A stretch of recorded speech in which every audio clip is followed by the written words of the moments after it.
I've always had a lot of respect for Patrick Bet-David, but I think by this point, it's pretty obvious that he is 100% an Islamophobe, or he's being paid to. Now, his background is he's Iranian. Obviously, his experience with quote-unquote Islam is, first of all, not even the majority. If we're looking at sheer breakdown of numbers, right? You know, a lot of times people want to take things from different sects and say every single religion is this way, right? What percentage of Muslims are Shia? So 10 to 15%, not even close to being the majority of Muslims worldwide are Shia. Patrick's experience with Islam was in Iran during the Ayatollah. By the way, if you don't like the way they're governing their country, you shouldn't be blaming the Iranians. You need to blame the Americans, because the last democratically elected leader of Iran was overthrown by the US, which led to the Islamic Revolution. This we know because these documents were finally made public. So if we look at it, three-letter agency assisted coup overthrow of government in Iran. So before this, they were like very open society compared to what they were attacking. And because of their interference, because they were worried about the oil going to Russia, because it's all about oil. It's not about people's lives, people's freedom, people's rights. These people operate in the shadows. They overthrow governments, topple leaders, color revolutions. So what happens?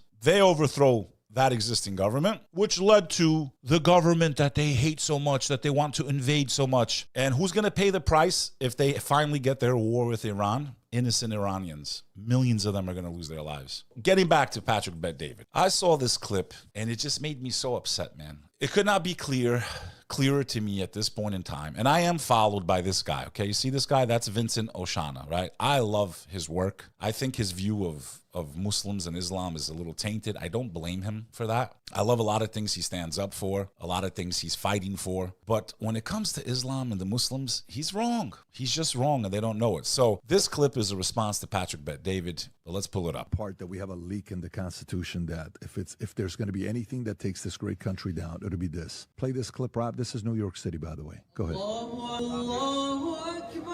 Funny thing is, Sonny was there. Sonny, because of you, America's going to fall.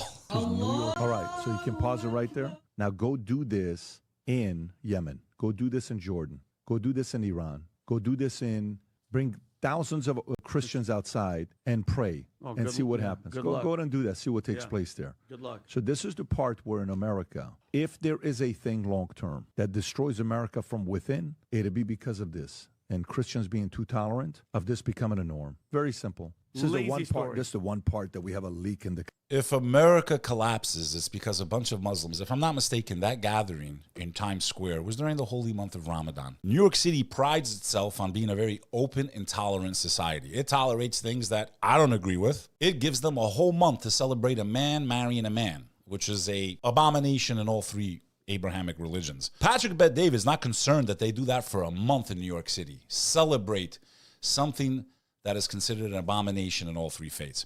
He's not concerned about who controls the media, who controls the banks, who controls a lot of things in America that are eroding our freedom of speech. No. Patrick Bet-David's biggest concern is that a bunch of Muslims during the holy month gather to pray and celebrate their faith. It wasn't to show dominance.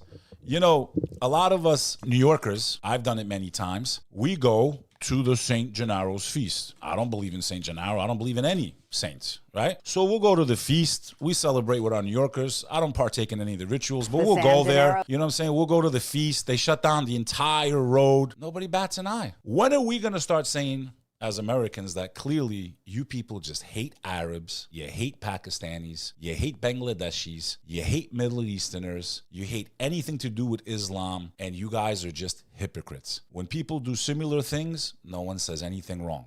Why don't you just say that you don't believe in free speech, you don't believe in freedom of religion, which is what this country was founded on. It never had an official faith. It's still classified as a secular nation. It's something that you celebrate on your dollar bill. And it says it right on there.